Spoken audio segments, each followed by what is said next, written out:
마켓플러스 시간입니다. 첫 번째 이슈는 2,500선 붕괴의 철렁, 외풍의 갈대 같은 한국 증시입니다. 미국이 기침을 하면 한국은 몸살을 앓는다, 이렇게 우리 증시를 표현하곤 하죠.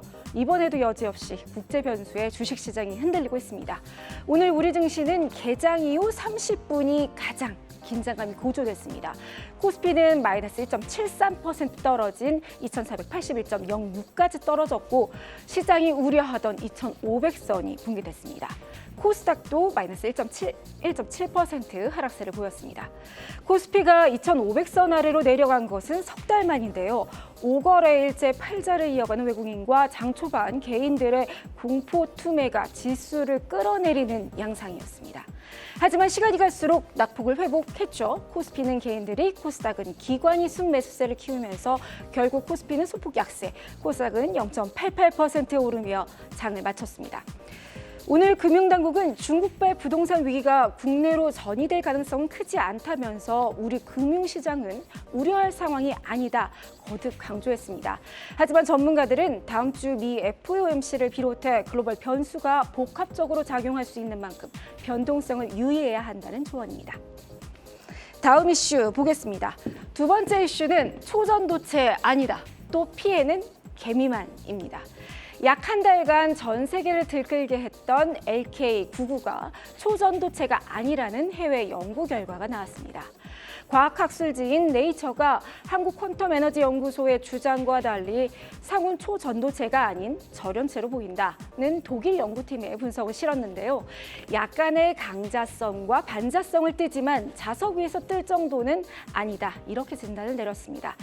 초전도체 관련주로 묶인 종목들은 일제히 하한가로 직행을 했습니다. 서남과 LS전선아시아, 원PN이, 국일신동, 인지컨트롤스는 하한가를 기록했고, 모비스와 고려제강도 20% 넘게 급락했습니다. 신성델타, 테크만 15% 넘는 강세를 나타냈고요. 문제는 이런 테마주 광풍 뒤에 피해는 결국 개미들의 몫이란 점입니다. 서남의 최대 주주였던 어플라이드 머티어리얼즈 코리아는 225만 주를 주가가 급등한 사이 지분 전량을 장내 매각했습니다. 적게는 140억 원에서 최고가로 치면 300억 원 넘게 현금화했을 것으로 보입니다. 이번 초전도체 사태를 두고서 해외 연구진은 성급한 계산에 따른 교훈이다, 이렇게 일침을 했는데요. 이는 주식시장에서도 일맥상통한 것 같습니다.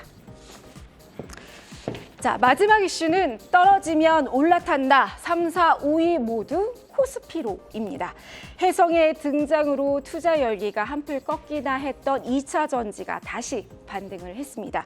에코프로는 오늘 8.9% 오르며 다시 110만 원대로 올라섰고, 에코프로 BM은 5% 육박하는 강세 보이면서 시가총액 31조 원을 회복했습니다. 이외에도 LNF가 6.82%, 포스코 퓨처엠이 3%대, 금양은 10% 넘는 강세를 보였는데요. 오늘 눈에 띄는 공시가 두 개가 있었죠. 바로 셀트리온과 LNF입니다. 셀트리온은 셀트리온 헬스케어와의 흡수합병을 발표했고, LNF는 코스피 이전 상장을 이사회와 임시주주총회를 통해서 결정할 것이다, 이렇게 밝혔습니다. 이로써 코스피 시총의 3위와 4위, 그리고 포스코 DX 시총 5위까지 3, 4, 5위 모두 코스피로 이전 상장을 밝힌 셈이 됩니다. 해마다 되풀이되는 코스닥 시총 상위 종목들의 이탈, 2부 리그에 그치지 않기 위한 대책이 시급해 보입니다. 지금까지 마켓플러스였습니다.